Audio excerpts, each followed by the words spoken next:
And welcome back, everybody, to Scales of Fate. Wow, that's a fun start to the year. I hope you guys had a wonderful holiday season, a great new year, and we're back to play D&D together at this table.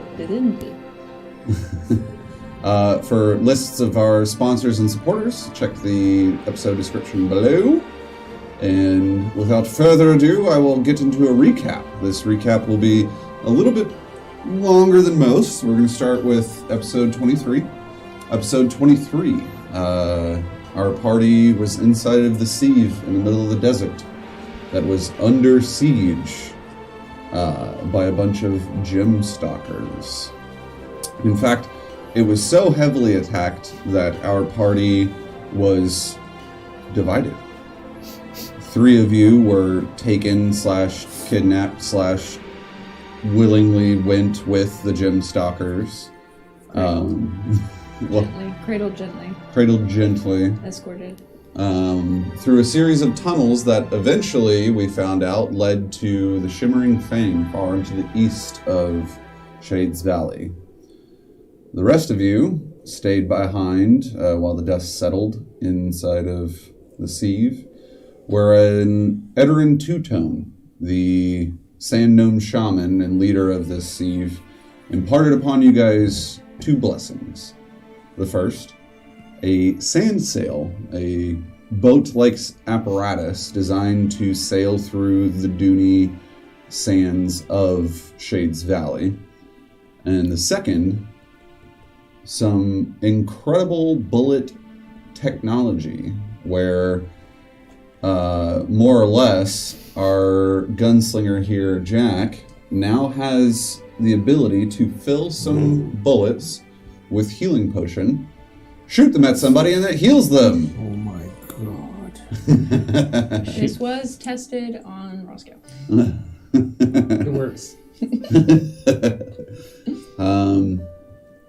Not long after that, you guys made your last preparations and started sailing to the Shimmering Fang. Wherein the rest of our group, Leon, Thauner, and Stack, you were brought into the Shimmering Fang, a almost crater-like ravine gorge with sharp, prismatic, shimmering fang-like structures all around its edges, into what appeared to be the ruins of a long, long lost city. You guys were carted into the main building. You would assume so because it is the largest, and that is wherein you had seen Limrith resting upon her large and valuable hoard. Leon, with tears streaming down to his face, fell onto one knee in seeming subservience to said blue dragon, while Thauner and Stack stared off in confusion and shock. Now that was episode 23.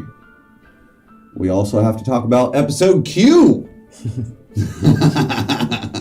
Last week, our good friend Roscoe / Clint / Roscoe DM'd a one-shot called Roscoe's Dreamland.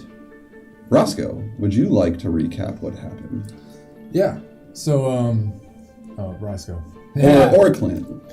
So I fell asleep on the boat, right? And it was a great dream. I was fishing. I got a treasure map, and it led us to like an under sand shipwreck. We went sand diving. It was epic.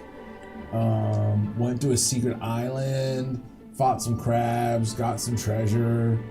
Danced with crabs. There was no treasure. Danced with crabs. Yeah. Yep. The treasure was an empty flask. It was quite disappointing. It was an explosion in the face. Yeah, you say explosion to the face, empty flask. Feels the same to me. It's the friends we made along the way. It was the friends we saved along the way. It was a good time. In my mind, it was 100% real. And at the end of that episode, Roscoe woke up with a start. For you see, there seems to have been a panic amongst the sand sailing ship. As Roscoe sees 3 green dragons flying towards the sand sail in the distance. Please be my dream. Please be my dream. This is where we will pick up. On the sand sail, Roscoe, you are still half asleep, still waking up. Stack had just woken you up in a panic. Leon, bursting his wings forth, flew up into the air. Salvo saying, we need to make sure that we get our shots at the ready. I need you to give me a Constitution saving throw. Guys, it's just a dream, man. This one is not Nice. at advantage. Oh, that's fine, because I got a 22. Ooh! And Roscoe, as you are standing up, shouting, lower the anchor, raise the sails, all these other things, you notice something funny going on in the peripheries of your vision. And then you realize, as you look over and Stack dematerializes, and you look up and Leon soaring through the air dematerializes, and you look out into the distance, and those 3 dragons dematerialize. You guys, Jack, Salvo, Edorin, all notice that Roscoe is freaking out and you have no idea why or what's happening. Whoa, settle down. What, you all right? The dragons, So what dragon? They're fucking invisible, evil demon dragons. Are you listening to yourself right now? No, How much did Okay. you drink last night? a little more than normal. A little more than normal. Are you still drunk right now? Oh, yeah. The bad drunk? Hold on, let me try and stand up. Yeah, bad joke. There's no dragon. I mean, Leon and Stack are gone. Do you know where we are? sand. Technically correct. I should have been more specific. Do you know where we're going? Less sand. Do you know your name and date of birth? Roscoe. Okay, letter-oriented times 3. Write that down. Okay. Edorin pipes up as he is handling the rough-hewn hybrid wooden and metallic kind of ship hull wheel. Seems like your friend's having a bit of a hallucination. You didn't happen to drink any of that dragon's lust the other day, did you? Was I not supposed to? Because Well, it's not. You can do whatever you want. I'm not here to judge. me and this guy had a slapsies contest where we took shots of that in between slaps. Yeah, figured. There's You mean the industrial cleaner that was in that bottle? Oh, well, it's actually quite more than that. It has a bit of hallucinogenic properties that kind of dispense itself over time. Yeah, you're going to be like this for probably another few days. Right. Plus, mixed with the concussions I got, it's probably like affecting me pretty heavy. Likely, you might want to actually not go back to sleep again if, you need the medical attention. All right, let's keep it going for medical purposes. Yeah, well, worst case scenario, we'll just shoot you with the gun. Right? You know what I mean? Oh, the medicine bullets. Yeah, that's what I was saying. Yeah. Right. You guys Those need work, to too. take a jet as the sand cell just like sails over a dune. You guys catch a bunch of air and glides through this entire area. There is a little bit that you guys need to roll for this current travel if we were to quantify things happening within a randomly generated number. So, who's feeling the most lucky in Team Sand Sail? Lucky? I mean, I'm definitely feeling the most. Am I? I don't know, but I want to hang 10 on this thing while we surf the dunes. All right, well, I need a flat luck roll. Hanging 10 is going to be a different roll. All right. I don't know what a luck roll is, but It's going to be a D20. that's a 1. That's the luckiest roll I can do. Wow. That should be an automatic pass. I don't know about that. This is not episode Q. It's another 1. Don't you reroll all ones? No, not Only the one second time. Unless I use a lucky, and I'm rolling for the whole crew. You're rolling for your a luck one. during this travel. This is just What not better the time best. to use lucky? I'm gonna use an actual lucky on top of my automatic lucky for double luck. He should not have been the one rolling. You guys all know how fucked up I am. That's a straight 8. I don't know what I do. Infinity. 8. Let me That check. sounds right for some reason. And That's Check my notes. better, I guess. when he's this drunk, 8s are infinity. It's because he's tripping, man.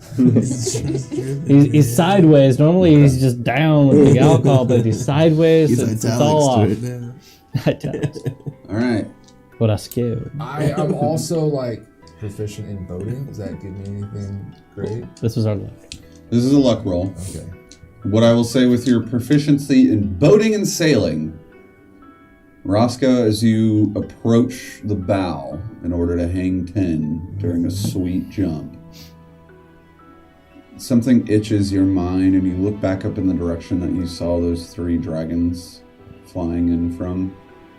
You don't see wings, but you see a Corloy spiralized spinning wind rotating and gaining strength and speed over the horizon. Twister! A sandstorm, you would imagine, is heading in your direction. And as Roscoe hollers that, you see Edorin peek his head up. He goes, "Oh, shite! Yep, that's not good. Well, okay, here's my options." And he starts cranking it, heading farther a little bit south, trying to avoid it a little. He says, "We either take the long way to outrun it, we go straight through it, risk capsizing the entire sand ship, or we abandon and start traveling the ravine gorge. That's probably, I'd say, the most dangerous, even more dangerous than the sandstorm. Yep. Yep. So our options are the safest, dangerous, or more dangerous? Yes. I don't know why someone's telling me safest. I vote for middle dangerous. Riding through the storm. Do you have any spare of the plates that move Earth? Yeah. We've got a couple copies of them down below just in case the front of the bow gets destroyed. You're right. If I wakeboard behind on one of those plates, I could distract the storm. I love the idea. I was thinking, what could we? The boat has an enclosed area under deck, correct? Yeah. I mean, that's not quite the largest or the most comfy. Could we turn this into a sand submarine?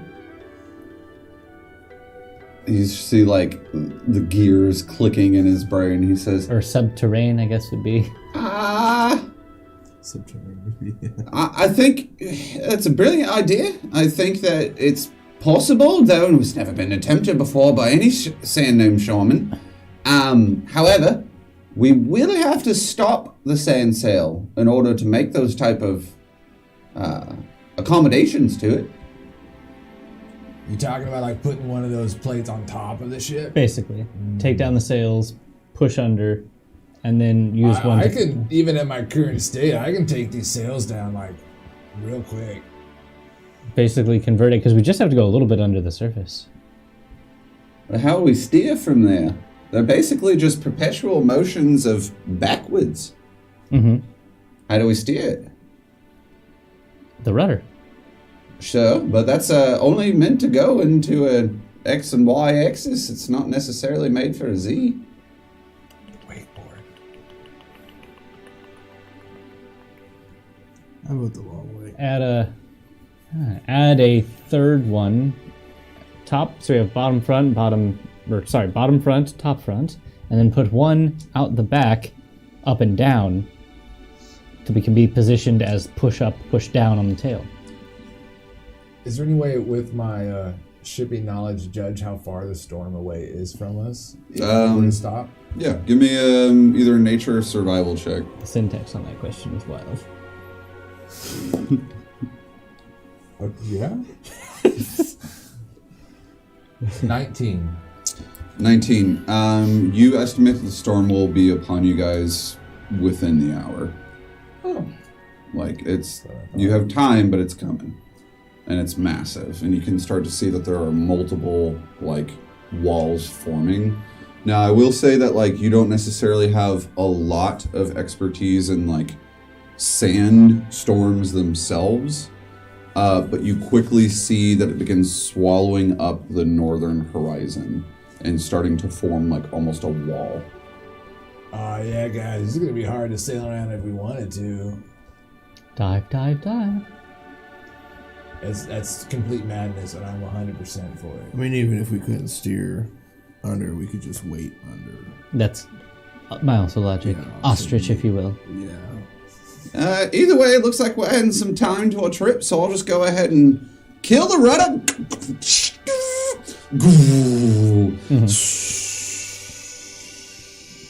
The sail's still picking up a little bit of that wind. Edorin and Roscoe begin, like, taking down all the ties and pulling down those magical, like, hexagonal, like, solar panels begin to descend. And, perfect.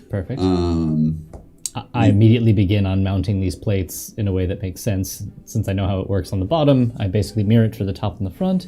And then on the rear, like, I set up just one that can be rotated to push up or push down, leaving the regular rotor for left or right movement. So we have X, Y, and Z. Okay, so you begin working that. You need to give me a general tinkering check, and that is going to affect something coming up. Can I, woodworkers tools, tinker's tools, smith's tools? I got them all. Yes. Okay. Can So I you're going to do... help with shipping knowledge of how to make a rudder? I would say yes. So Roscoe does help you. Roscoe, so you're basically giving Salvo advantage. Okay. This will also affect some things coming up. This Tinker's check, it's basically going to be an intelligence plus your proficiency modifier. And I'm using tools? Yes. Sweet. Get to double my proficiency. Okay. Hit it. Okay. Thank God. Ooh. Advantage. Yeah, Roscoe's helping you. These plates are pretty heavy, but Roscoe shoulders a lot of the weight of it. 22. 22. Okay. Yeah. You more or less are able to, like, kind of snap these together, almost like connects pretty quickly. But herein lies the reason for the roll. Jack, your passive perception as the sand sail stops clocks moving, almost cylindrical shapes coming through dunes on either side of the sand sail as you stop. And once Roscoe and Salvo, once Roscoe and Salvo begin to actually start working on it, you notice that, like, they were just kind of moving around, and they hear the sound of metal just kind of banging and being worked together, and they all of a sudden start shifting and heading in your direction. They're still a couple 100 feet off, but you've noticed them. I think we got trouble. We gotta either keep moving or figure out what the hell's coming towards us over there and over there. What's the guy's name that's with us? Edorin. Edorin, are you aware of what those are? You point him out because he was just kind of supervising what you guys were saying. Here's Jack. You say that, point him out. He goes, "Oh, nope, not good at all. Nope, probably sand scorpions. We should probably get ready to get for a fight, fellas." Are we still in the middle of ruddering? Yeah, you guys are still in the middle of the ruddering. With the 22, you guys, in order to be able to complete this machination, long story short, initiative will be starting soon. If you want to complete it during initiative with a 22, it's going to take you 2 rounds, so 2 turns. That's both of you working on it. Would have taken longer if Roscoe hadn't helped. Now, if you stop working on it in order to maintain combat. You don't know what necessarily is going to happen within that combat to said pieces or the machine itself, the same cell. Man, I say we book it and get this done. But we won't get it done before combats. Yeah, I know. If we don't, we're stuck in the water. It's one thing you don't want in a ship battle, it's to be unmovable.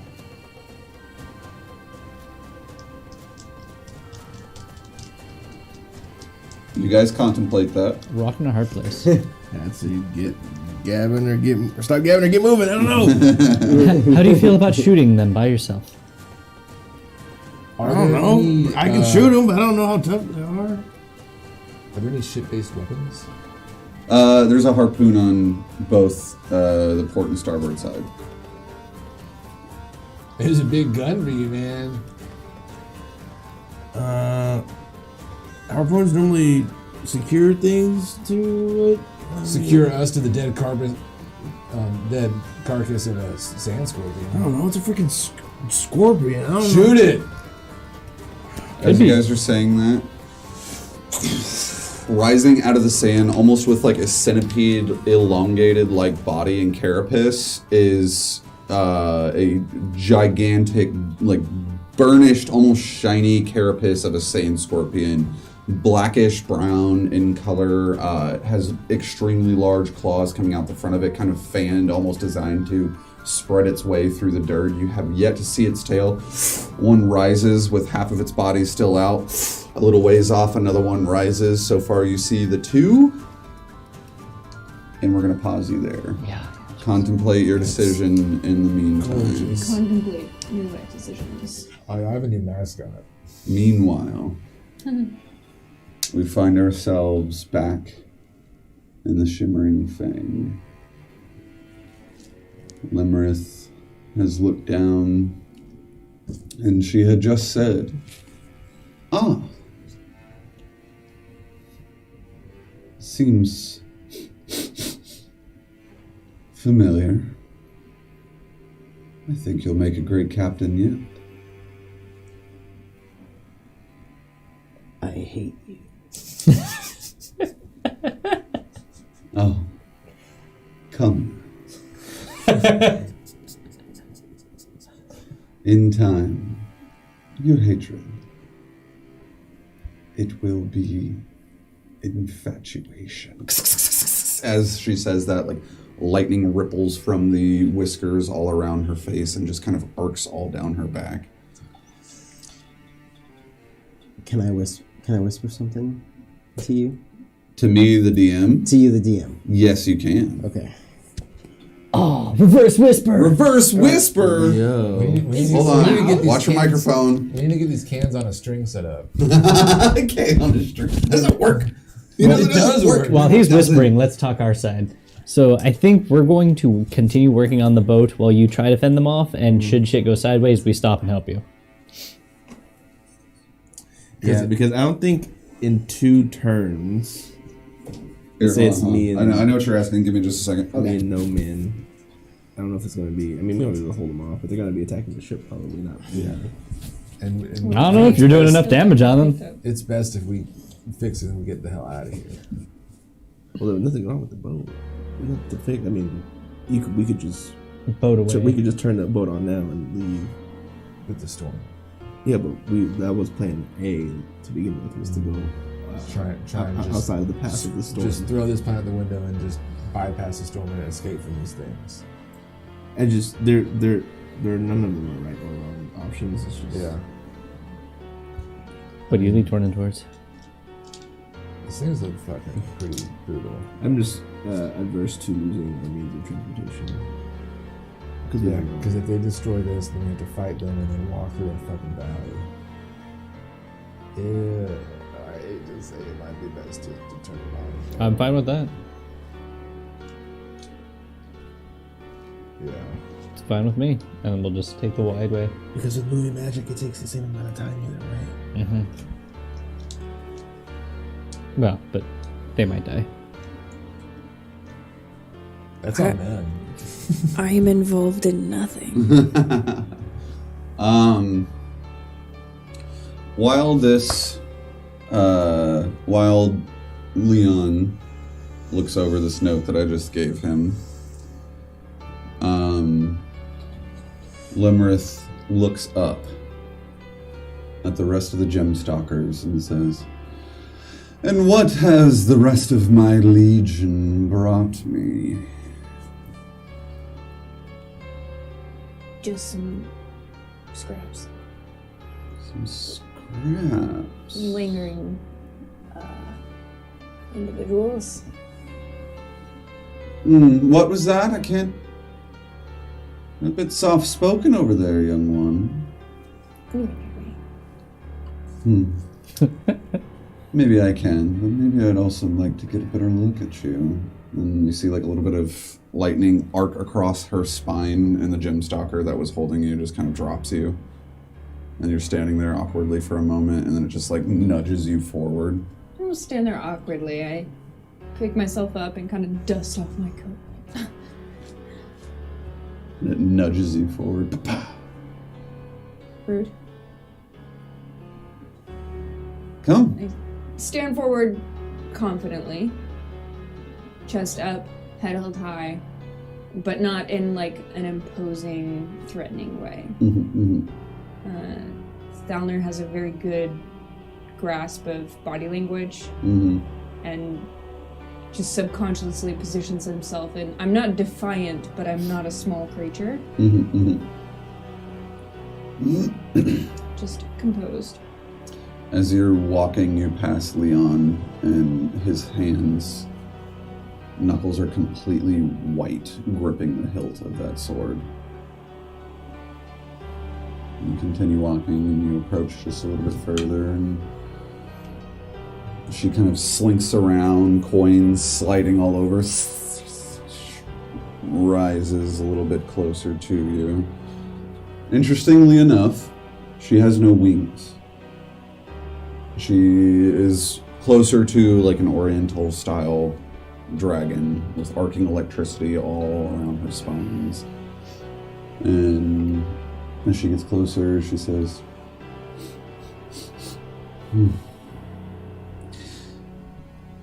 "Why? Why is it do you feign the need to hide your scariness?" Humans are greedy creatures. I'm sure you understand that. Oh, yes. Greedy, short-lived, defiant. Short-sighted. Short-sighted, I would agree. So why do you live with them? Would I live amongst your kind? There's plenty like you that do. You smell like comfort. You smell like soft cowardice. But see, living amongst your kind, it wouldn't be cowardice, it would be weakness. Living amongst humans, at least there's some power over them. Sassy. Give me just a charisma check.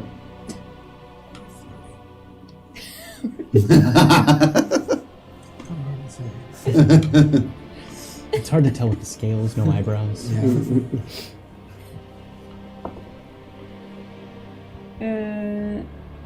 23. 23.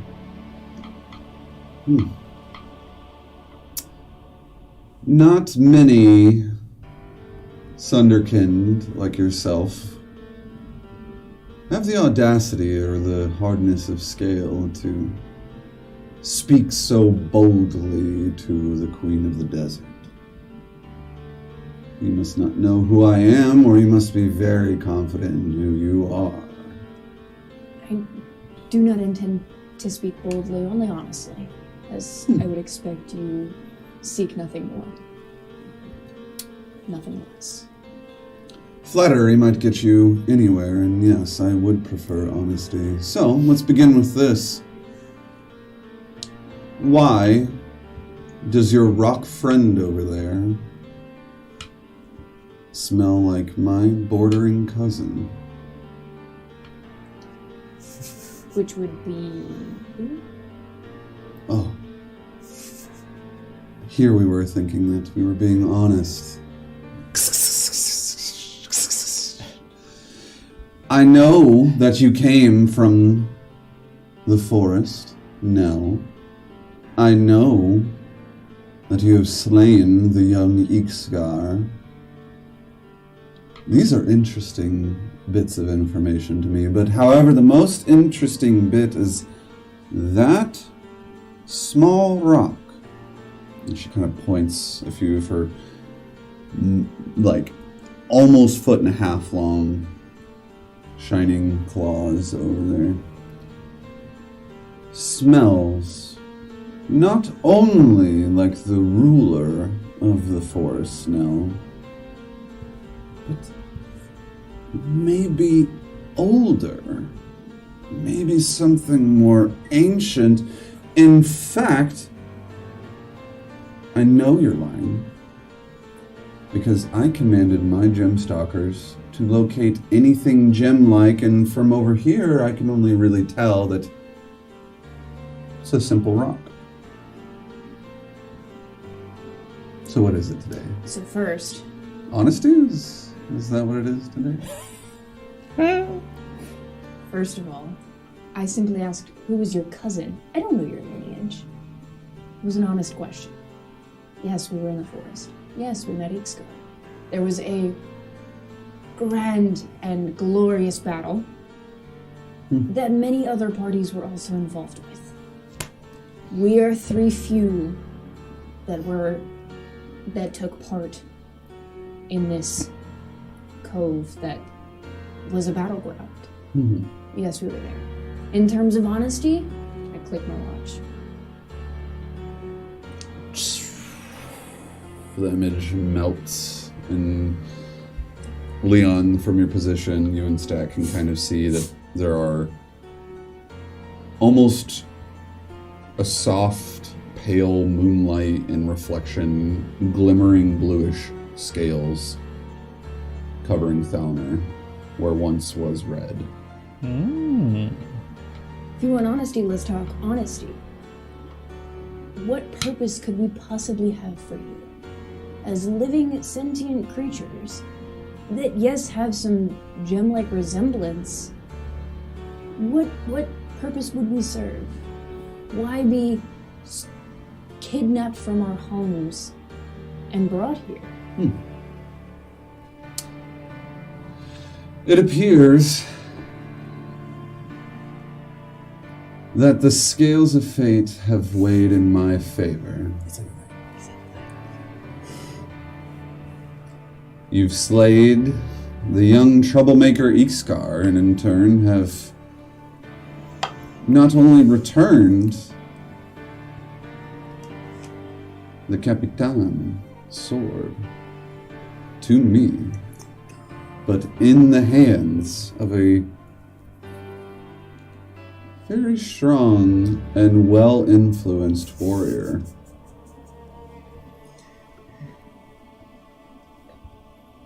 While all this is, Dalner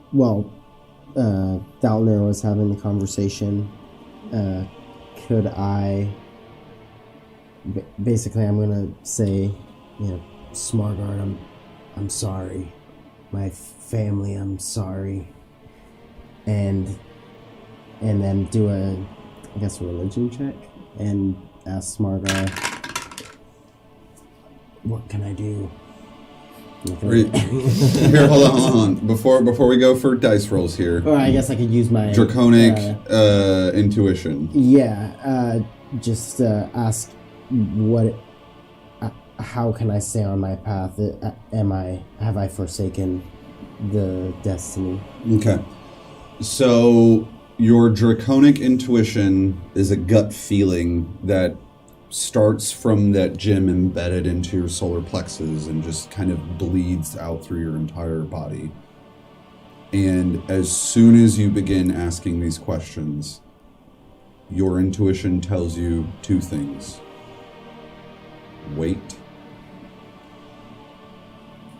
then strike. I must be patient. Is he talking to himself? He does a lot. Spawn of the Dreamer, yeah. That would make sense. Would expect nothing else. Now back to the rest of that, and why I believe that fate is in my favor here. Honesty is important to me.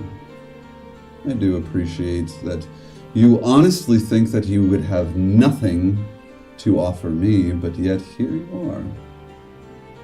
Right when I needed you. Bring the rock, please.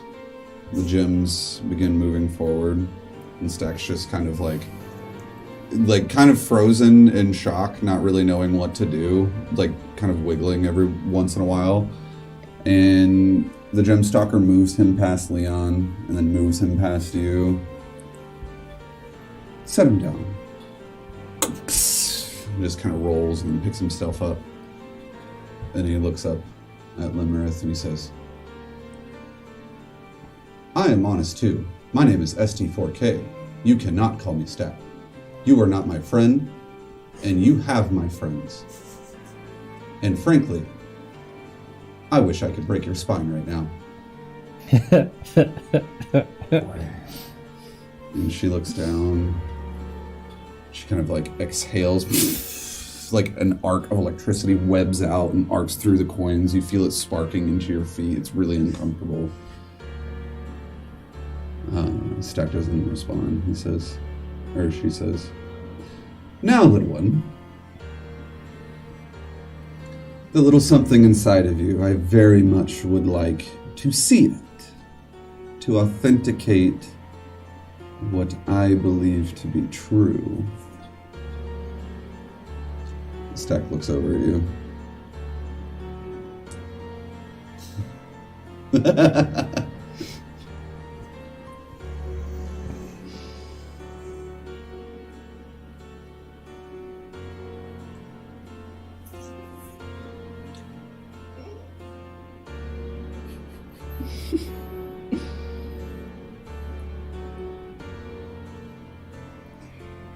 Okay. What do you do?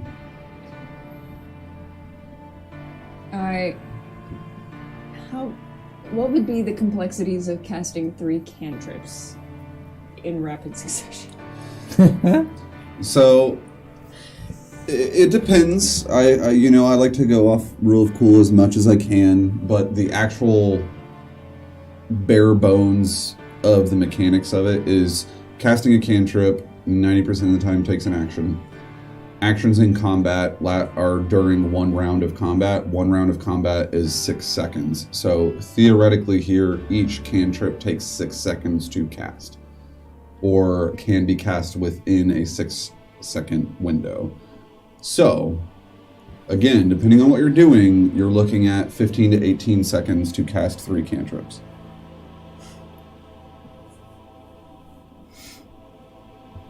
And technically, the amount of time it took for the Gem Stalker to take Stack over to Limerith and for Stack to say what he did, roughly about that time.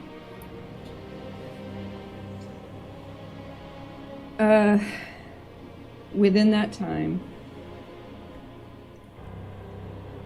I would like, as he passed me, so show me what's inside you, she says. I'd like to cast dancing lights directly in front of Stack's torso with pale gray, matching exactly the color of his sediment in this light as much as possible. And at the same time saying, what does that even mean? And looking her in the eyes. In the spirit of honesty, of course. Casting dancing lights. Okay, so I'm hearing 1 cantrip. That's 1. As he walks past me, message. Waffle butter. Open up. And then Okay. just as he passes me, cantrip 2, mage hand, take the orb. And stuff it into my coat pocket. Behind the guys of the dancing lights.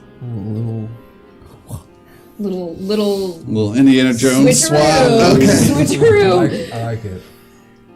Okay. Give me a deception check for your dancing lights. What does it even mean? That's a ballsy move. A scaly move? Horny move? I don't know. Cloaca move? Isn't that a part of the ear? That's a part of a chicken. That's a, No. that's a cochlear. Yes, similar. Cloaca is birds. Oh, okay. And lizards. Oh yeah, and lizards. Okay. And it's the business. We're not so different, you guys. Wow. You said deception? Seeing science Yep. over here. So it's Pistol and 21. Okay. Getting botany. Well, Go up in this. it was a 21.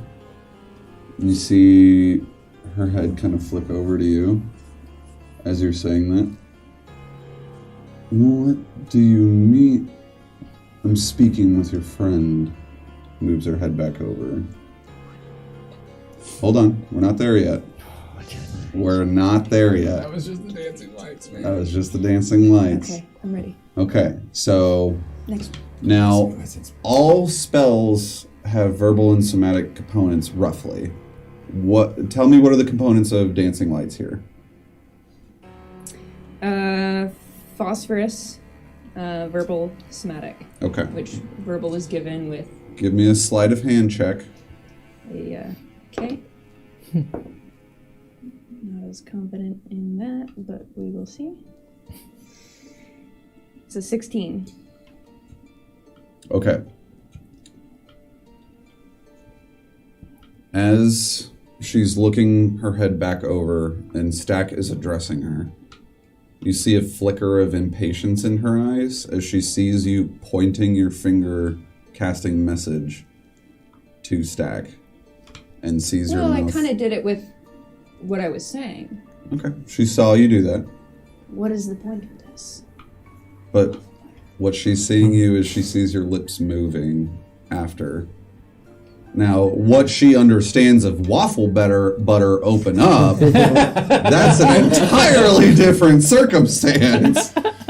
She might get around, you know. So for that one, give me a deception check. You're halfway through the fucking woods here with this one. That's a 27. Yeah? What'd you get? Don't worry about it. And You won it, he's mad. so Stack says what he says. And then he hears you say, waffle butter, open up. And he's like, okay. But only you can hear that. And grinds that over. You can see a dull gray dancing light standing right in front of his chest. Give me a sleight of hand check for your mage hand.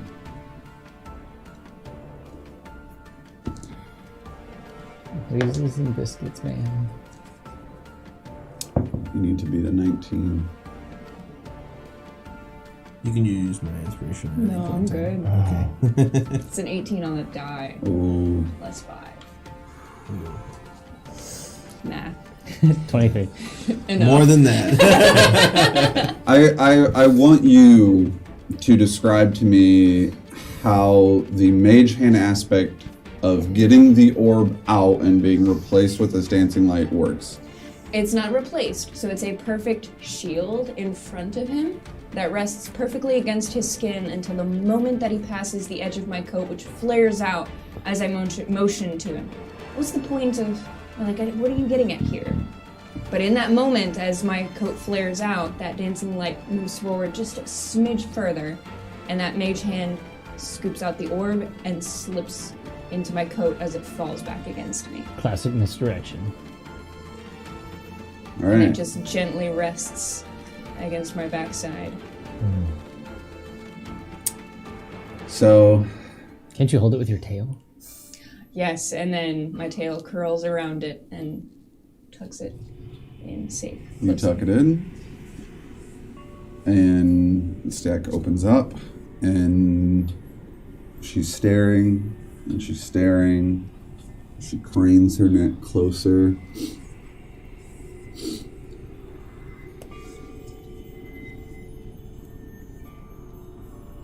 What exactly is it that you're showing me, little one?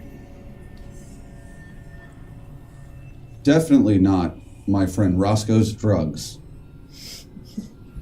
Thalner actually snickers in this moment. So, Stack's gonna roll deception.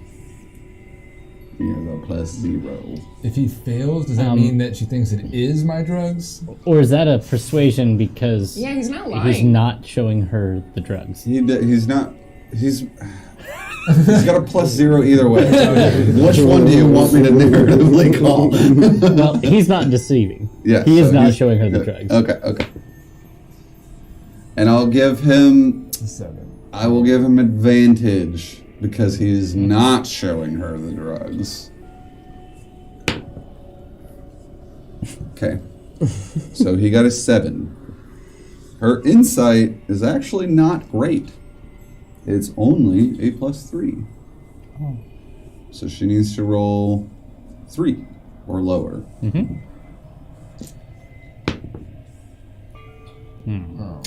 That is also a 7. So she does think it's my drugs. That's the thing. He gave a really not so straightforward answer. He tried, which is why that was deception. But she says,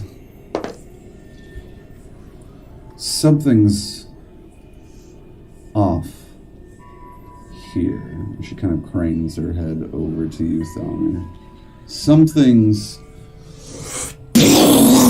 A giant explosion is heard outside of the building, hundreds of feet away, and she whips her entire body around. Her entire body becomes encased and electrified and intense with sharp blue electric energy. And as her mouth opens up in a hiss, there's a flare from her whiskers, just arcing electricity in a web, and she yells, "Commander, send them out. We are under siege. Take them to the prisoner's side."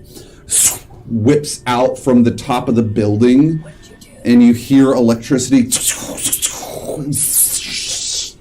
And you see all of the gem stalkers, except for 3, rushing out of the building, while the other 3 go to pick you up, and go to pick Stack up. And as the one that goes to pick you up, Leon, you are compelled to go help Limrith.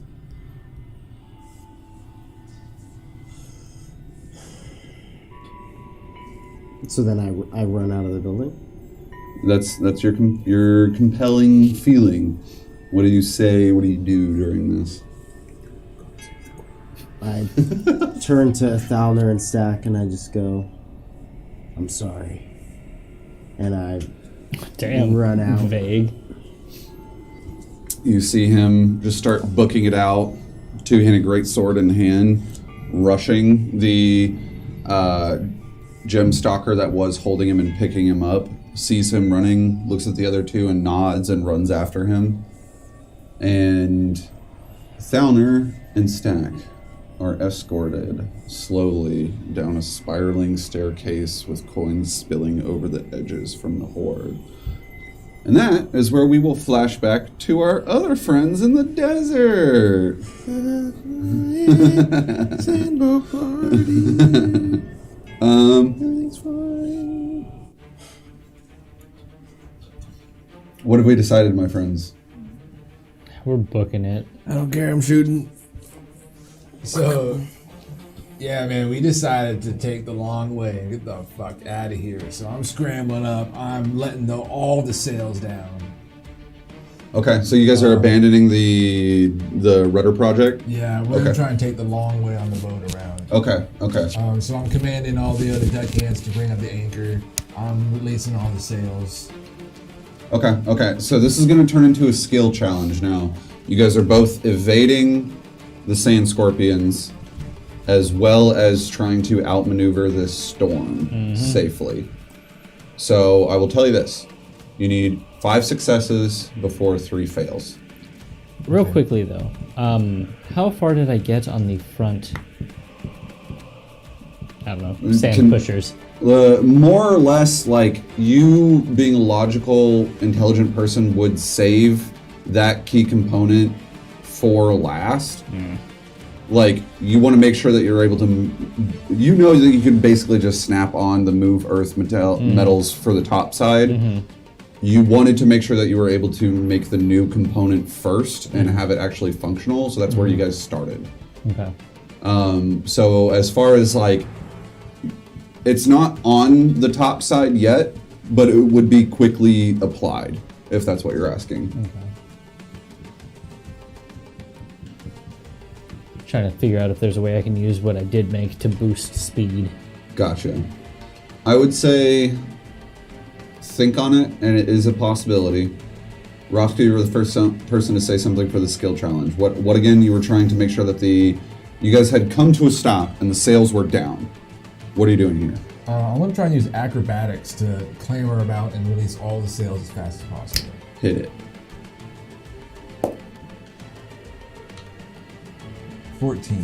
14 passes. So, Roscoe more or less just kind of like takes some of the ropes that he had already like tied off in certain places. They weren't tied there before, and it's like he knew to put them there. Unties them, takes them both, pulls. You see the two widening parts of the sail like bend back, and then he just kind of jumps and it pulls him forward. He lands up onto the mast, lashes the ropes around in front, and then the whole sail unfurls. Sorry. Shelf. Knowing how drunk I still am, you guys are just amazing. You're also tripping. You're also tripping. But yeah, no, that's a pass. These sails open up, and just as that happens, a gust of wind that is spinning from the western Corloy side of this sandstorm that is rapidly approaching whips into these solar sails and begins pushing forward. I'll take that. That's what it was for. You guys who were off the ship see this, panic, and probably jump back on the ship? Question mark? Yes. Yeah. You guys hop back up onto this ship, and as these scorpions rise out, there was 2, and then behind there was 3, and then behind there's 5 more. Oh, fuck. And there's a bunch of them all just kind of like diving into the sand, wading through with their claws, and then just rising over like in and out, almost like dolphins chasing after you Like guys. mole scorpions. You made the right choice. I think so too. There's a pod of scorpions. Yes. Can I tell you what I want to do, and if there's a way we can achieve that? If not, I can come up with something else. Sure. Yeah. So I want to shoot the harpoon onto a rock or a tree or something, and like just pivot it, J-turn, kind of like into the right direction. Yeah, like an Ender's game with like the fishing line that they Yeah, had. yeah. Okay, I see what you're doing. Yeah. Yeah. You're gonna drift the whole ship. He's gonna drift the ship. All right. Highs, lows, or middles? Middles. Yeah, I could learn something from this. That's a good move. 61 is perfectly still in the middle range. Wow. Just like 5. Like if this dice had been like 1 number over. Okay. So there is actually kind of like large wedged fingers of rock that line up all around. You guys are getting closer and closer to the more ravine-like structure within Shades Valley. You can see that it keeps going lower and lower and lower. You line up the harpoon, find a rock that might do the physics that you're hoping to do. Go ahead and give me, this is either sleight of hand. Perception. I would argue sleight of hand or perception, yeah. Let's go with sleight of hand. Okay. I like that one. Oh no. I'm using inspiration. Okay, come on. Okay, that is a 15. 15 is a pass. Let's go. You line up this harpoon, the spiraling of this rope launches out. This harpoon sinks into this rock, not quite clear on the other side, but you can see like a little bit of metal poke. Like, y'all can't see it, but the camera sees a little bit of metal poking out the other side of this rock is how deeply embedded into it. And there's just a crunching, lurching sound as the wood and the metal begins to groan against this weight.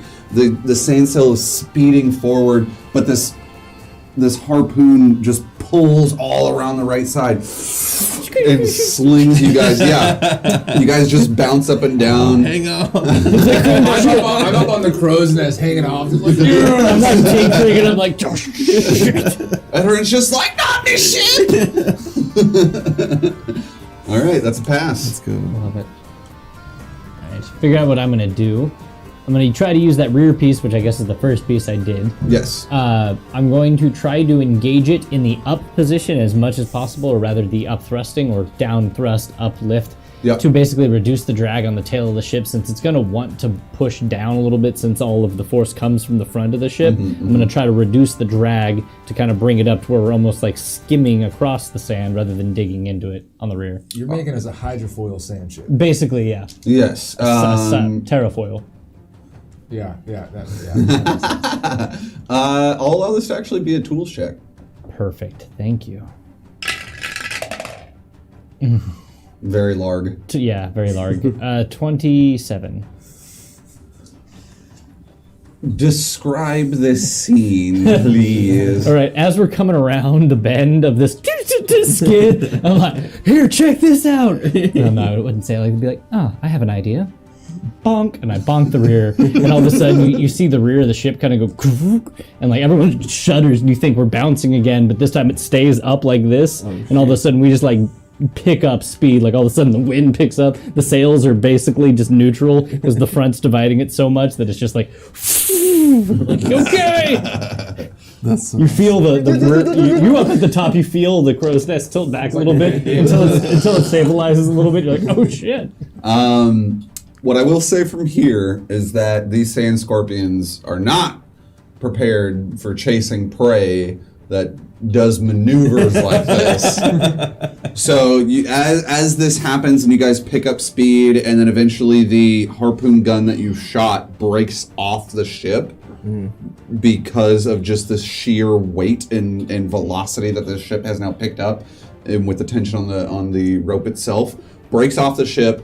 That centrifugal force stops, and you guys are now flatlining in a specific direction. You guys see what any level of passive perception that might have been able to pick this up. These scorpions were keeping pace with you. The second that the slingshot happened, they like kept going forward, screeched into the air, and then turned back around and began chasing again. But you did gain distance on them. However, Edarin Two-Tone is in the skill challenge with you, and he's going to try to captain this ship at the hull and steer it in the direction away from the sandstorm that is also logically away from these same scorpions. So, I will roll this in front of you. DC right now, especially with the ship kind of being in a wonky position that he's not used to, is higher than normal. It's 16. His captaining skills are at a +5. So he needs to roll at least an 11. We take an 11. He didn't. That's a 9. He got a 9. So that's your first fail in this skill challenge. And you guys might have missed. They need 5 passes before 3 fails. They've got 3 passes and 1 fail now. 3-1. 3-1. So Edarin essentially like is panicked, looking behind him. He doesn't pay attention to the ship now steering itself basically as the move Earth kind of takes over the inertia of this ship, and it dashes into the side of a rock. He splits off the side of it, and then it goes up the bend of the side of a dune. You guys are catching air again. The ship has maintained some damage. Hold on just a second. Okay. You don't know how much health the ship has, but it took 18 points of bludgeoning damage. You guys are still up? JJ, did you use perception? For I use sleight of hand. Sleight of hand, okay. Mm-hmm. Captain. I'd love to perceive. Okay, then I will. How do I do this? So, I want to take one of my big old in the hold liquor flasks. Mhm. Not my little pony keg, but like a full size that I have. I want to use deception. I want to somehow like. I would like to pause you there. Continuity. You have a ton of flasks. You filled your pony keg with potions. I know. So I want to drop out of the crow's nest and grab one of the big casks that I have on the ship. I would not go on the ship without like. How many did you bring in the first place again? You had to abandon your You barrels gave 2 to the dragon. on the wagon. You gave 2 to the dragon. You abandoned the rest on the wagon, like after you guys had to chop the wagon. Now, I will allow the argument that Roscoe, in preparation for sailing across the sand on a ship, would have meant it to be necessary to bring new barrels. That's kind of what I was thinking. Seems unlikely Roscoe would get on a boat without a barrel of rum. So, here's what I'll say. Highs, lows, or middles. This will determine how many you brought with you with a max capacity of 3. Highs. 81. You brought 3 barrels with you. You Alright. would have had to have paid for them. What? And assuming you filled them with some form of alcohol, right? Oh, high, high proof. Okay. Quantity over quality, I assume. Yeah. High quality No, or quantity over quality. Quantity over quality. Okay. Of percentage of alcohol. If it's quantity over quality in 3 half barrel sizes or pony keg sizes. Half barrel. Half barrel sizes. Biggest okay. one person can pick up. It would have cost you about 15 gold. Done. I've got that. You got that. Before I forget. So whoosh, whoosh, whoosh, whoosh. 3 Alright. barrels appear on the So- ship. No, I'm just kidding. That we're there all the time. I want to use deception to try and drop one of these barrels with the torch stuck in the top into the sand wake, so it's hidden within the sand wake and they don't see it. And try and do a deception depth charge. I'll allow it because that idea rocks. You're like dropping it like off the side that's kind of not facing them in the wake, so it kind of gets folded under by the sand. Yes, I dig exactly. 15. 15 passes in this circumstance. Woo! Yeah. So, Shed a little tear though. yeah. It's Pour one alcohol out abuse, for man. your You've homie. wasted a lot of alcohol. I know, it's really bad. You just left 2 in the woods. Hey, Roscoe's entire character development was like, how do I find balance? The love of my friends. It's true, really. Like, So, you I don't have to be a better person. I just have to give away alcohol to save your life. You hop out of the crow's nest, land on the ship in midair. Like, this is in midair. Roscoe just pulls out a torch with his hand, lights it on fire, pulls down, lands on the barrel, rips it open, sticks a torch into it, and then kicks it off. It flies into the air, gets stuck in the sand. A moment passes. Another moment passes. Another moment passes. Like multiple of these scorpions start to pass by, and then you guys see a giant explosion of sand erupt into the air. As more or less you see like the split carcasses of multiple of these sand scorpions just spread across the air. You still see a couple coming towards you guys, but you effectively had like cut off the head of the beast. The closest. Metaphorically, yeah. So that is a pass. You guys are at 4 passes. That was awesome. I'll drink to that. I'm going to, having seen the captain bump into some rocks, go up to the very front and perceive the best path to avoid rocks, awkward terrain, and basically give us the straightest, best path away from the ship, or away from the storm. Okay. What I will tell you is that perception is more of like big picture, and investigation is I'll take more investigate. Okay. What I was about to say is that investigate is like, I'm gonna find a path, where perception is like, this is. Is there a path? Is there a path? Gotcha. Right. I'm gonna find a path. Investigate. Got I'm it. totally fine with that. Okay. Now I will say, this ship has been steered off the course of most sand cell traveling areas. The DC is pretty high. I'm not gonna tell you what it is, but you do have a very good investigation check. I do. So it's even with a high DC, you're likely to pass. I hope so. Mm-hmm. Let's see the numbers. The DC was 20. Well, I got a 32.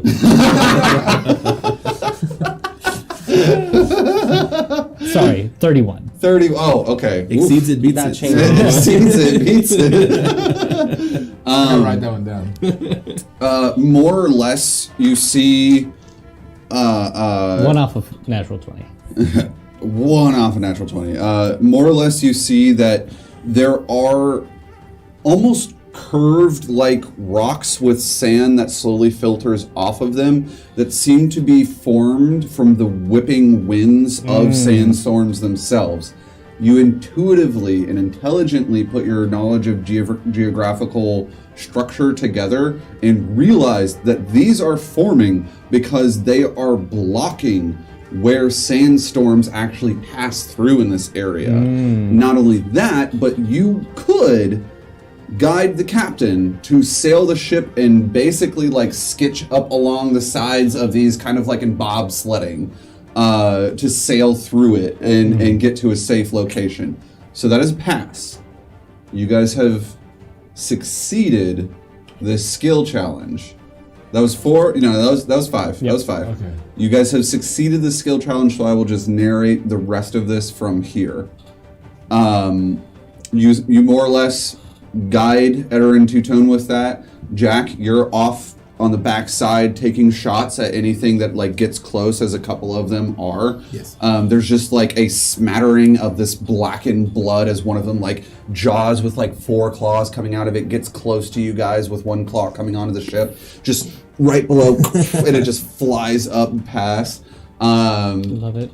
Like in bobsledding, the ship just kicks up off of this rock as Edarin is just panicked, like, this is a bad idea, but whatever, and just sails up in the air. Sails up in the air, catching so much air, and eventually it starts to calm down, and then you drift and glide into an almost bowl-like shape all around. The scorpions have stopped chasing, and right as you guys get to the bottom of it, Edarin's like, get the tops from below deck! He starts running below, pulling out these large burlap-like tarps. An eruption of sand filters over the edges of these mountains, and you guys are beginning to quickly get swarmed with sand. What are you doing? I am doing what he says. Battening down the hatches. Gnarly, man. I've never grinded the ship up on the edge of a half pipe. That was fucking sick. Can I use 12 seconds to finish mounting the top plates? Yes, you can. Give me a Constitution saving throw, please. I can do one of those. Do goggles help? I'm just kidding. Goggles do help, but it's also a breathing factor. 17. Okay, you're smart and you put something in front of your mouth and nose, and you take care of that, no problem. Worked and worse. It worked and worse. They all batten down the hatches, basically creating like a lean-to, both using the sails of the sand ship and also the burlap to cover up the inside of the hull. And you hear nothing but the dense static sound of a rumbling sandstorm all around you guys, as you guys are more or less just kind of huddled on the ship together. But I finished putting those things on. You did. Can we dive? I guess we don't really need to dive if they're on. It'll just, the sandstorm is diving us for us. It's just covering us Yeah, up. fair enough. I was about to say, you get up and you start looking around and the ship is getting covered. Yeah, it's like, diving or something? Yeah. So I pour the milk when the milk pours you. from there, we're going to take our break. We're going to be gone for 15 minutes or It didn't take me so. that long to wrap my head around that. And then we will be back to finish this episode of Scales of Fate. We're going to stretch our legs, use the restroom, all that fun stuff. In the meantime, hit up the comments. Tell us who you think is most likely to die on the sand sail. My money is on JJ. I'm just kidding. My money is also on me. My money's on the dude on multiple drugs. Your money is worth Who's more. on drugs, man? I gotta meet this dude. He's probably holding. All right, but JJ, fix this ship with your healing bullets. Pow, pow. Just into the ship. I love that. Okay, guys. Yeah, we'll be back in about 15 minutes. Awesome. It's like, See you in a bit. And welcome back to Scales of Fate, everybody. that's us. That's us. We do.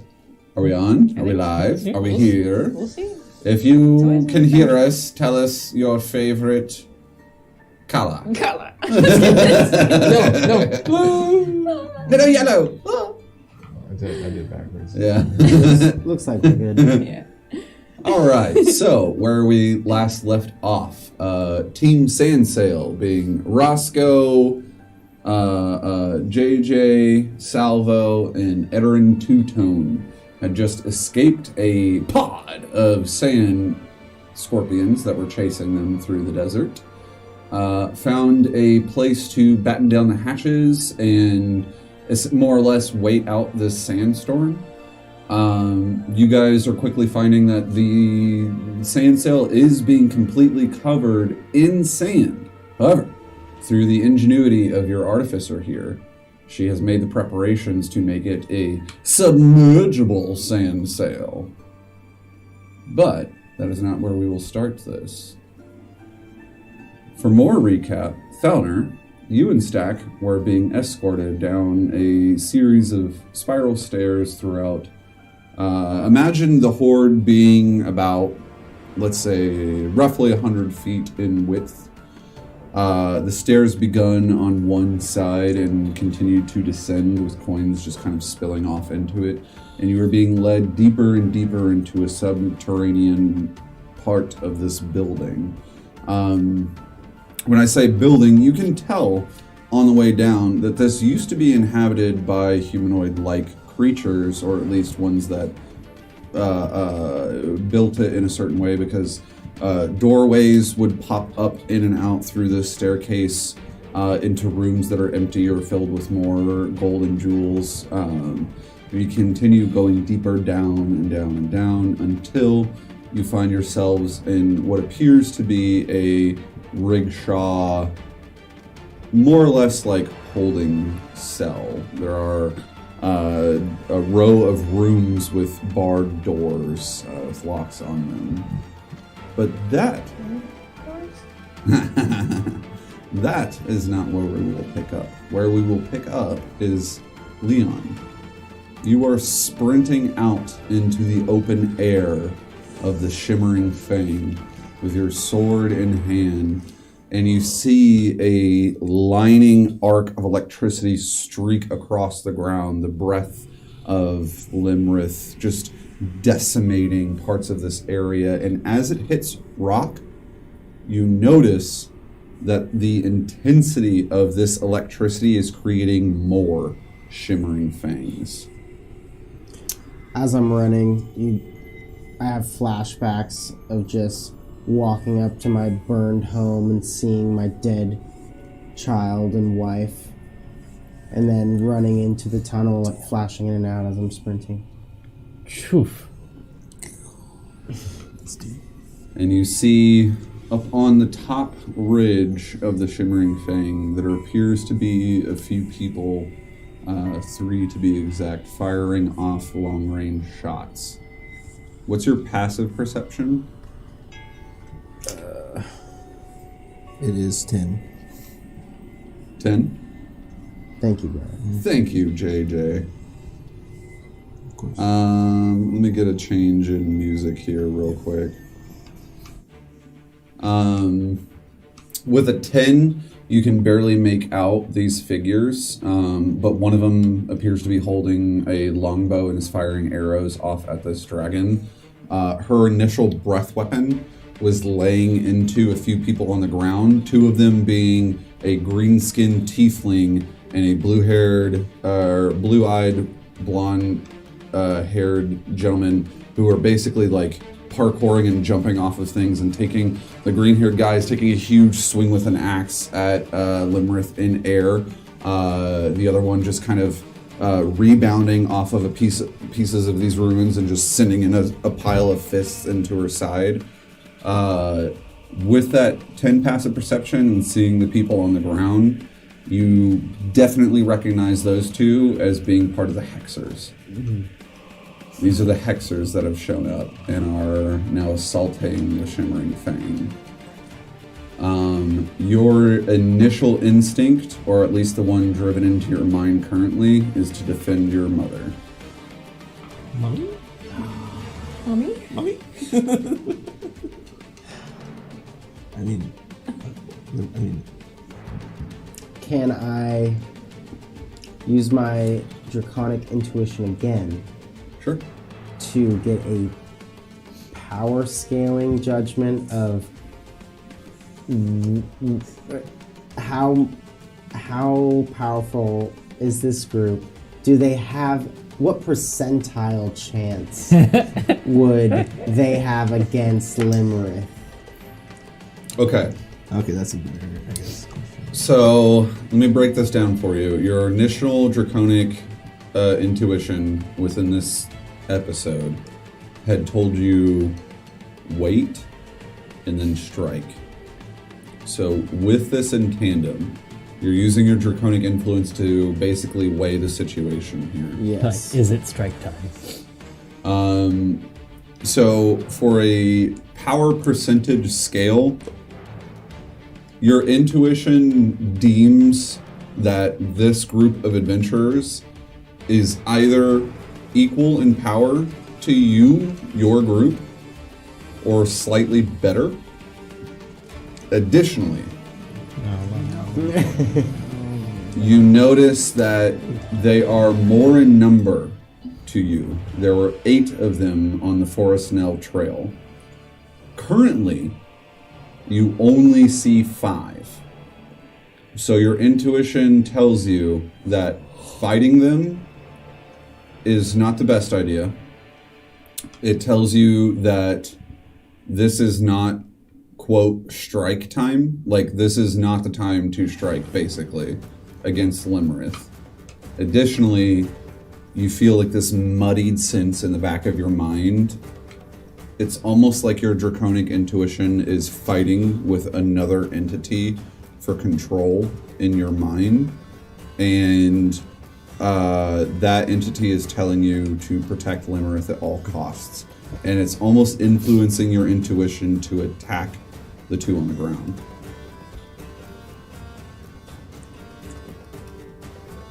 I charge in and rage, or I start running with the intent to attack. Okay. I need you to roll initiative. There are 2 dragons inside you. Oh boy. That was a 1, Oof. so At least it's initiative. yeah. That's like, in your current situation, I feel like a 1 in initiative is kind of the best case scenario. Yeah, but what's your actual Like- initiative? I'm gonna wait. What do you mean? What? +3. So a 4. Yeah, yes, Dang. 4. Real quick, and I would say even more importantly, the Hexers, aka the Crinkles, got there after them. Therefore, we won the race. They just now We got showed to the up, Shimmering Fang first. and that was the finish line. The race was to the desert, not to the Shimmering Fang. And I feel like it was a tie to the desert. So as far as tiebreaker Tiebreaker? goes, Shimmering Fangs, no, Yeah. that is suitable. We'll revisit this. Or- So, in initiative, you see Limerith arcing her breath weapon, miss a couple of them. She gets pummeled from the side and takes a swipe into her breastplate from the tiefling's axe. He falls to the ground in a puff of dust. She soars up into the air and begins hovering around this arc. Without wings?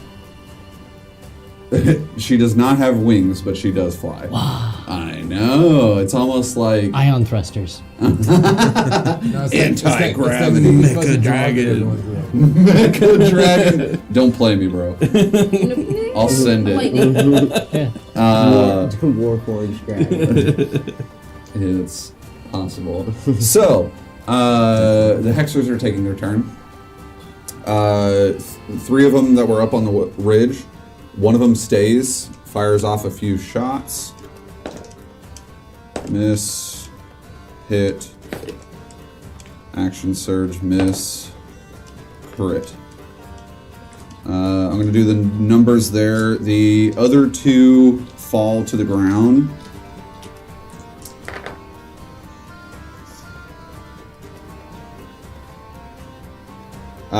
Basically, they take some ropes that are hooked into the side of the Shimmering Fang and they begin descending. The one with the axe, as he lands, bellows out this large, taunting shout towards Limerith. She's going to make a saving throw against that. Fail. Let me double check. Fails. She has disadvantage attacking anything else other than him until the end of his next turn.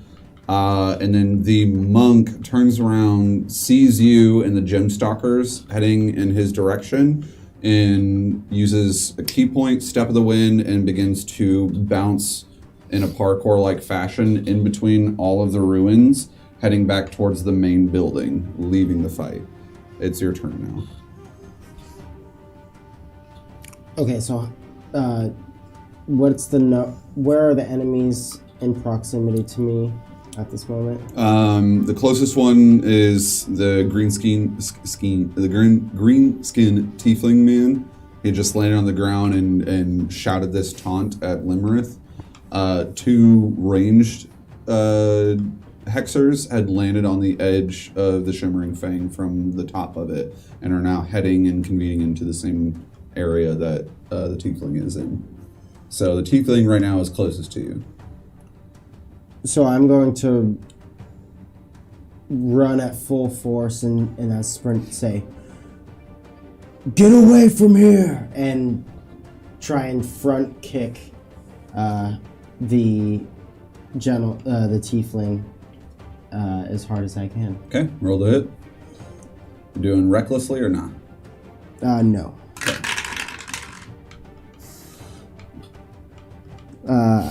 I miss. What did you roll? I rolled a 1. That very, very much misses. Like, you go to kick and you say, "Get away from here!" and like leap through the air and kick, and he just kind of sees you and sidesteps a little bit. You just kind of sail across him. Like,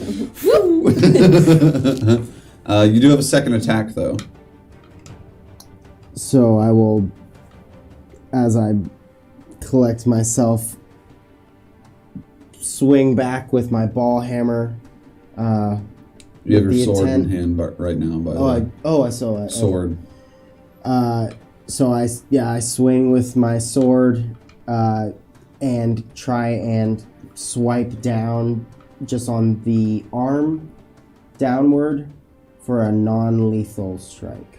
But Okay. So go ahead and roll the hit. The sword compels you to be reckless. got it. It's a 25. Go ahead and roll again to see if you crit. Or sorry, it was a 20. A 24. Okay. Go ahead and see if you crit. I don't. Okay. So the sword, as you slice into him, expends a charge. It's the same like stunning electrical thing that you had seen with the gem stalkers. He's going to make a Constitution saving throw. I believe I told you the DC was 14. Oof. But with his additive, is it 14? Did I leave the card? It's a card. Let's say it's 14. Okay. He barely passes. So go ahead and deal the damage. It's going to be the 2 D10 damage. One of them is slashing, one is electrical. Oof. 14 plus 5, so Okay. 19. Okay. And then the first roll was slashing or electrical?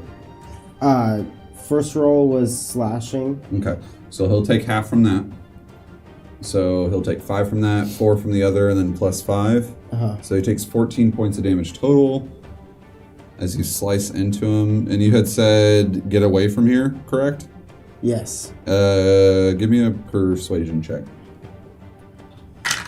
That's not gonna be too good. I think that's flat. So 10. Okay.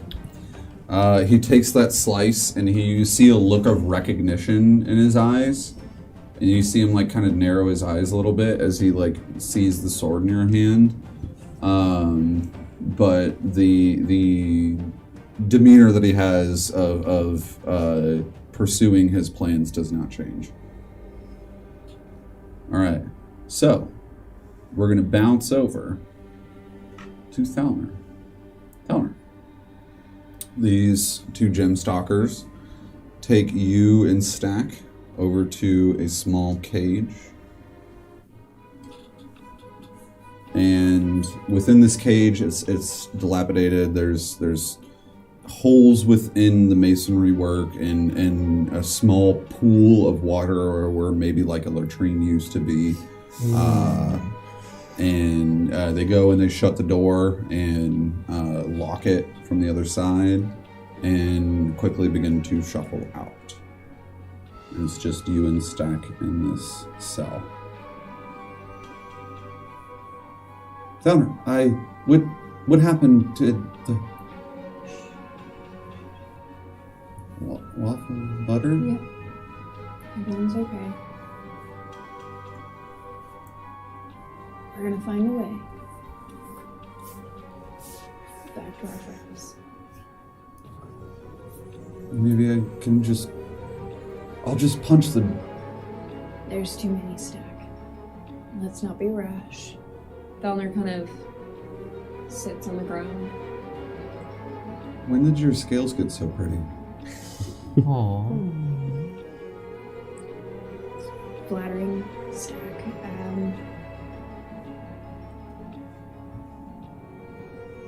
Let's not talk about it, though.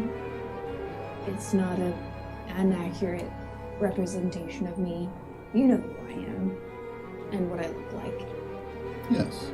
But we're in an interesting place, a scary place. And so we need to do things and be very careful about what we do to get out of here, right? Okay. Alright, so I'm gonna need you to follow my lead and stay quiet.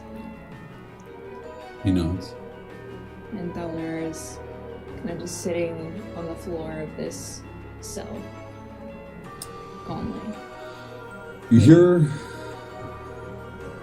sounds from the outside of the cell, rumblings within the earth, the occasional intense, sharp sound of electricity from layers and layers of rock and sand. And you hear a splashing nearby.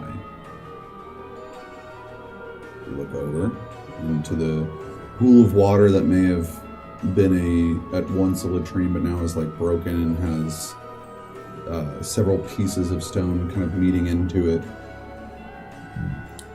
A flipper. And then another flipper. Just... And then pulling itself out of the water, the head of a large, like almost like The wingspan of these two flipper are about like 5 feet in length, like a large leatherback turtle. And it just pulls itself out. And it looks at you two. And then it sinks back into the water a little bit. Well, that's not what I expected.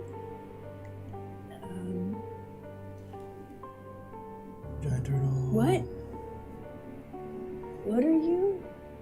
It notices that, like, you're curious and non-aggressive and pulls itself out a little bit more again and looks around. Dollar kind of like lowers his head. Doesn't move or make any sudden movements in any way. Kind of mimics the same, like, looking around, curious movements. Head back and forth, slow and lowered. Eyes peering. It pulls itself out completely out of the water. Massive. Like, this thing might weigh like 1,200 pounds. It's like 5 foot in length. It's got a very large, like, green and mossy green and like brown backed shell to it, just staring at you and Stag. And you see it look up at the door to the cell, and then look back at you two, and then looks back at the door and starts moseying over and starts bashing its shell into the door. Dollar kind of like gently puts his hands up, like shh, shh, shh, shh. It ignores you and continues to bash. Now we're in Draconic this time. What are you? And so we're gonna jump back over to you guys. So, another time lapse will happen in between the events that are occurring at the Shimmering Fang and what's going on with you guys. The sandstorm dies down in about 3-4 hours. In between when you were getting buried and when it starts to die down, what are you doing? What's the plan? Can we try to move now that we're buried? You Submarine certainly style? try. Subterranean style? How do we navigate? Compass? Nah, I think he means how you gonna steer this thing, man. With the steering thing I made. You didn't finish it. No, yeah, I finished that part. And then I finished putting on the plates, which was the last step when we were getting buried. You did indeed finish the extra rubber. Do you go look? Yeah. Okay, it's covered in sand, you know. Also, like, we had 2 more turns, and it was the last thing I had to do, and the last thing I had to do was put on the front plates. I finished during the 12 rounds, which is just Man, 12 you- Over the table, she finished it. Yeah. I trust her at this point. She's very confident and annoyed that you questioned her The annoyance capabilities. is normal, so I don't really take that. Do I need to get the For stick s- of butter from downstairs? Yeah, for some weird reason, Yes. she says that, and then Yes, like you you do. see butter like falling off of her skin, and then you look again, and it's not there. You're like, yes, of course it's done. I totally forgot what you were saying. I was distracted by the butter. So you agree, it's ready to try? The boat, yeah. Yeah. Yeah, let's go for it. We try to engage the system. Okay. Go ahead and give me a tinkering check. Oh yeah, I need to change music. What is up? I can like grab Roscoe's head and like look into his pupils like One of them's more dilated than the other. No inspiration, critical fail. Critical fail. You go and you move towards the hull, which was protected by the burlap and the sail itself. So first of all, the starboard side of the sail has broken in the weight of the wind in the sand. Second of all, the gears in which connects the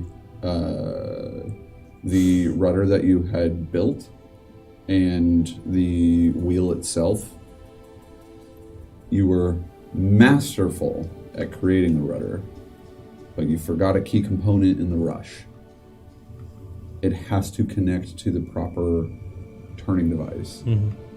So as you go to move the wheel, you see the rudder kind of sliding sand back and forth, creating, like, pulling more sand into your already, like, occupied space. But you're like, oh wait, I didn't make a system for it to go up or down yet. And engaging the engaging the perpetual move earth in front of it, you feel it lurching forward, and you notice, like, as it's pulling forward, that you can't go up or down, it's just going to one side. You immediately kill the engine, and you realize that you do need to spend some more time in order to make this functional. I need to spend some more time to make this functional. How much time are we talking? You know, Some. It's buried in the sand. Options here are dig out. You need to get underneath it. You need to essentially change the wheel from just a 2-axis point into a 3-axis point. You need to get underneath it in order to apply the certain lines to make that happen. That requires digging. And the sandstorm in this current moment is still going on. It would be easier if it was after the storm. I got a better idea. Why don't you strap one of those sand mover shields to the front of me and I'll dive down there with my sand snorkel. I did it last night. You guys were there. Sand snorkel? I do like the idea of using the plates. I was going to say make a little micro diver of basically a shield that you just like get through the sand with. Like a sea noob. Like a sea noob. Yeah. A shield. Man, I'm stoked. I'm already strapping up. I got my Can I use the goggles. spare pieces to make a diving apparatus for Roscoe?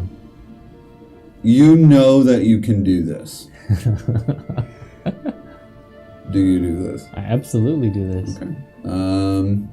Some time passes. I'm not even going to make a roll for it because you've already been working on it. Some time passes. You remove the upper plate of the Move Earth Enchanted metal, and you apply it to what shield? Roscoe, do you... Oh, I thought it was going to be like a shield itself. Because it's like it's a plate. Oh, you're just using the plate. Yeah. How are you going to hold on to it, steer it? I can give it a handle. Okay. And a on-off Function. mechanism. Yeah, okay. A little bit of tinkering happens. Smith that on.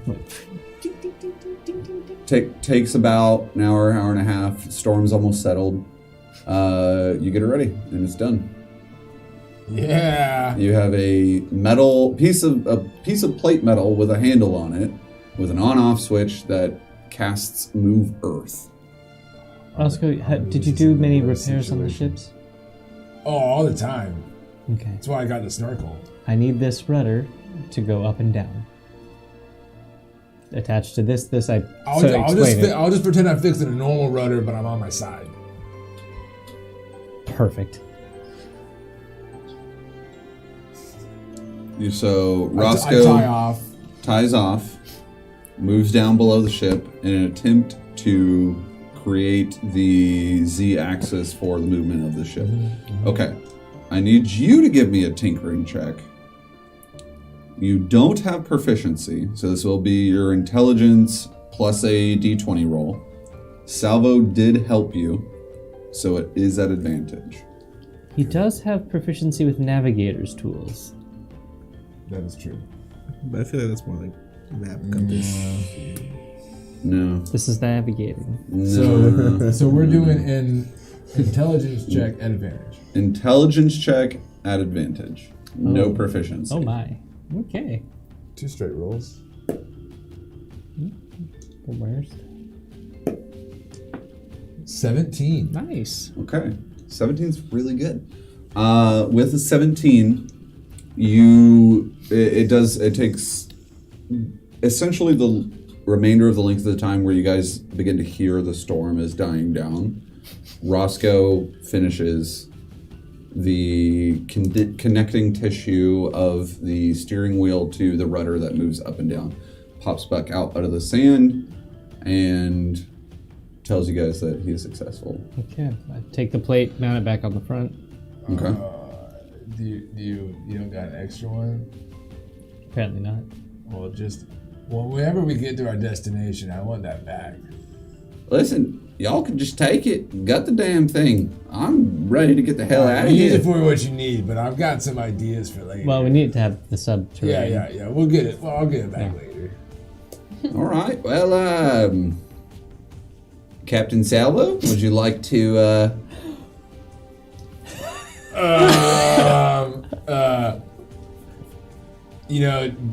Mechanics don't usually pilot the ship. I think you kind of mistake her role there. Well, she put it all together, and You're right. Yeah. So she chief had the engineer, ingenuity and the Salvo. wherewithal to make it happen. And, chief engineer. right. Salvo. Well, where would this ship be without her ingenuity? Right. So you're going to Still give here. the carpet. Still here in the sand. Thank you, JJ. I'm not taking away her, I don't think we're saying the same thing. I'm not taking away her contribution to where we're at, but you don't give the mechanic, the race car on the track. All right. Well, apples to tomatoes. Here's the thing. Tomatoes are better. Well, I agree with you, especially with a bit of salt, olive oil, and vinegar. Can I roll an insight to see who seems like the better captain between him and Rossio? Hit it. And as she's 15. 15. Say it out loud. Say it proud. Salvo believes that Roscoe would have a better intuition for navigating the ship.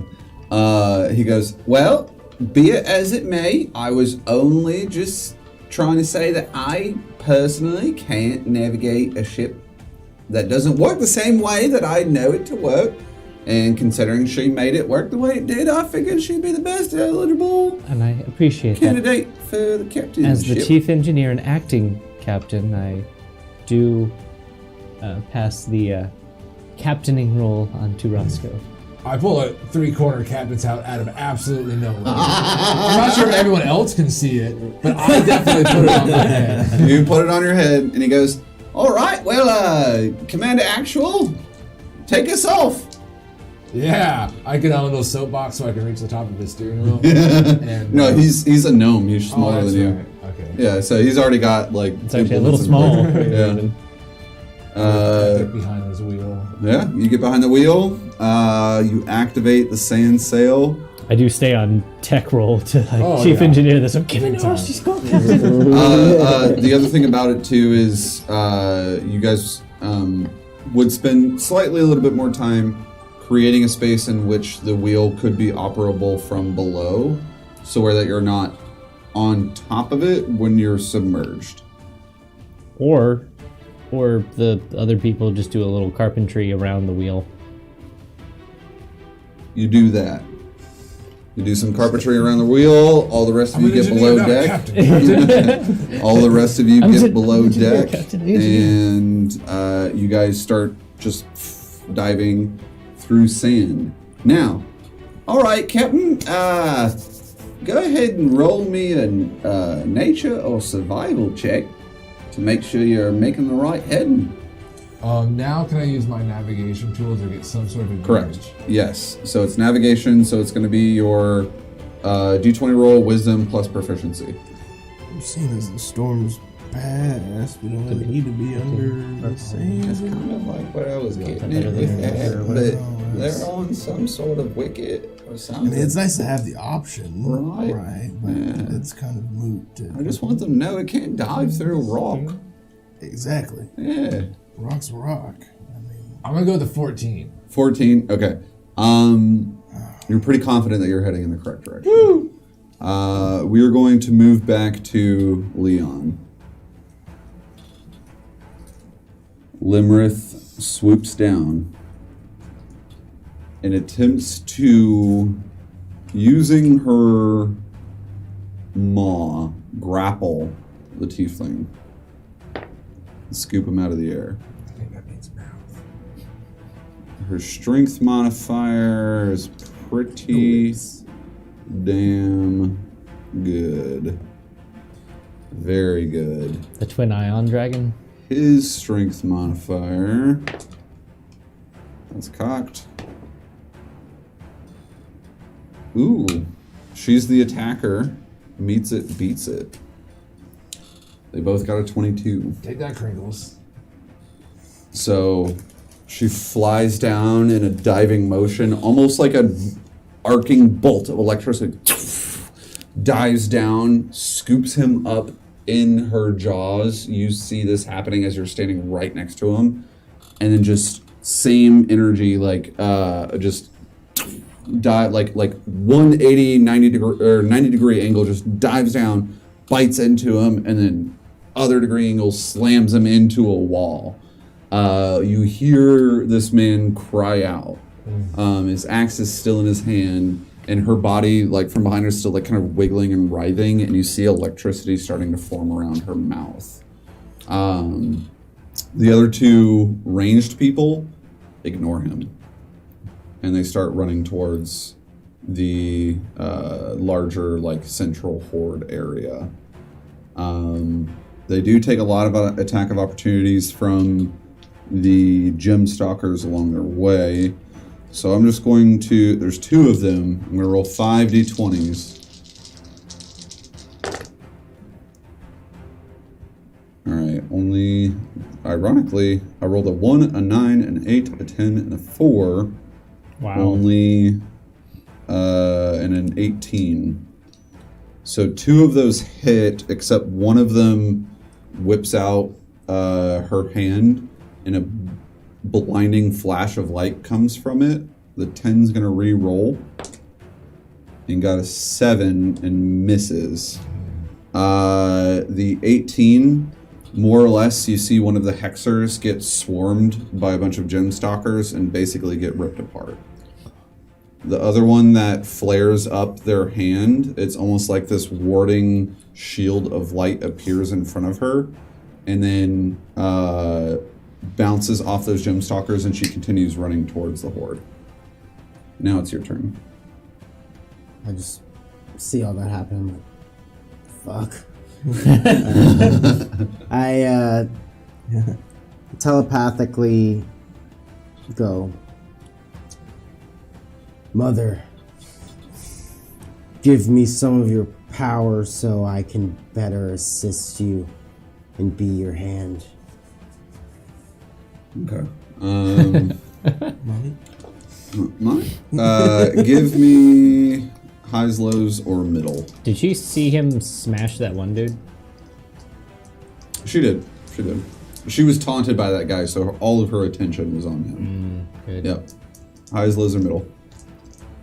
Middle. Freaking gotta 62. Only one number above the last time we did middles.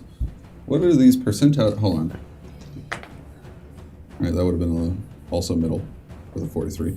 Anyways, so, long story short, this arcing electricity happens, and you telepathically say, Mother. The rest of the sentence kind of flows out of your mind before she lets go of the guy. Immediately, like from hearing that sound, turns around and whips herself like kind of in a spiralized formation, and an arc of thunder streaks down towards you with electricity just kind of wavering off of the elements in the air. And literally, the sword in your hand charges with electricity. So, so the one person ran away, and then the two ranged guys, one of them got ripped apart, and the other one Is still heading towards the horde. still heading towards the horde. Yep. So that's the only Hexor that's still around That you can within see. range. Yes. The two that you can see is the one that's heading towards the horde, and the one that Limerith had just like bashed into the side of one of the ravines. Your prime directive is protecting her right now. I use my wings. I activate my gemstone flight. As you do, electricity arcs off of the emerald green wings. And I flex my body and squat down and jump up and fly straight up onto the back, or at least right next to. You want to be disrespectful. Not on the back, but You do that. on top of, and just hold position. Okay. So you're holding your action for. Guarding. Okay. Limerith sees this, and you hear back in your mind, even more powerful than the last Capitan.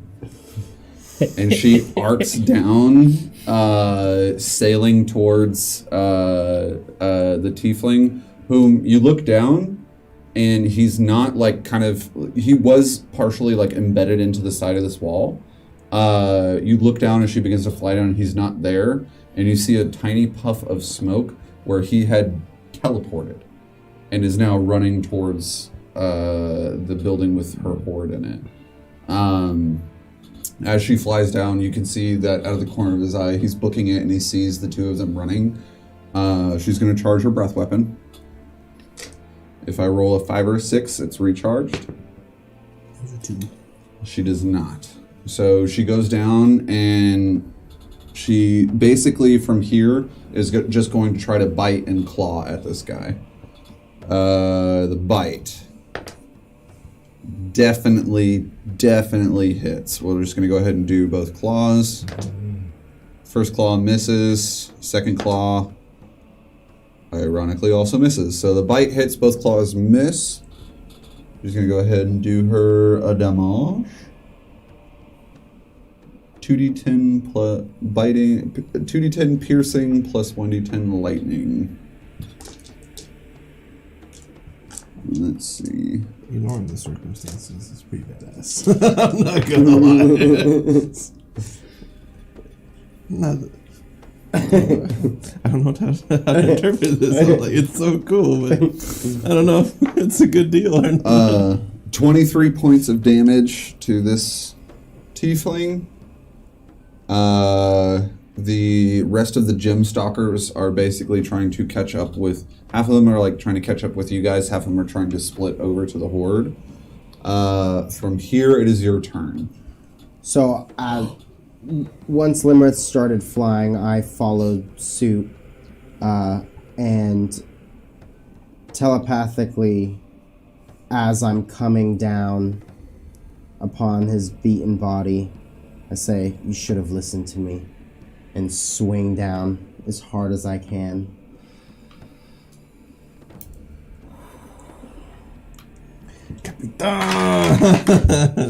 It's not a good. It's You were compelled to do this recklessly. Can you jog my memory on? Reckless is advantage. At advantage. Yep. Okay. Oh, it's better. 21. 21 hits his AC. So you're gonna do your 2d10. You're gonna expend another charge off the sword. He's gonna roll his con save. He rolled a natural 1, so he fails. Oh no. You're about to bifurcate You this can look dude. at it if you want. I believe you. So, You're gonna do your 2d10 plus your additive, okay, and you're gonna add another 2d10 lightning damage on top of that. got it. All right. So right now I'm at 8 points of damage. Okay. All right. That was 18 points of damage. With electricity imbued within the Capitan's sword, you slice down with 18 points of damage, and more or less, Did you do your second 2d10? Mm-hmm. more or less graze him. And even with the graze, just like a slight sliver of skin being cut, you can tell that electricity surging from your sword bleeds into his body, and you can see that he is stunned. He's stunned in place. I get back to crinkles. As I swing, or as I graze, I kind of plop down next to him and close his eyes with my fingers. And you're compelled to take your second attack. The BM. You don't want to see this. Oh shit. At advantage 20. because you're reckless. 25. 25 definitely hits. So again, So 4d10. 4d10. Yo. 11. 21. 24. Describe the fate of this tiefling. So I close his eyes and then I telepathically say to him one last time, I will see you in my dreams. And I get up off the ground and just slice his neck in a vertical sweep. His horned head spirals through the air. For half a moment, you hear a shrieking cry of agony from above the ridge. And you look up and no one's there. I start crying. Limerith grabs, basically taking two claws to grab underneath your shoulders, scoops you up, and begins flying back towards the horde. You get so cool. God. I mean, that was horrible, but damn. From here, we're going to move back over to Thauner. Thauner, you say in Draconic. Remind me, please. Like don't smash or something. Yeah. This turtle's just trying to break this door down right Something now. along the lines of like, easy. Knows who are you? What are you? Oh, yeah. What are you? I do remember that. You say that, and you're kind of like stopping it, and you can see that though this is an animal, there seems to be a little bit more of like a frustrated tone to it. Mm-hmm. There's some emotion there. And you say easy, like, what are you? And it stops and it looks up at you, and then its back starts softening and bending, and its arms start elongating a little bit, and its legs start elongating a little bit, and it stands up, and before you stands a furbolg man, one of the hexers. I'm conflicted. And he says,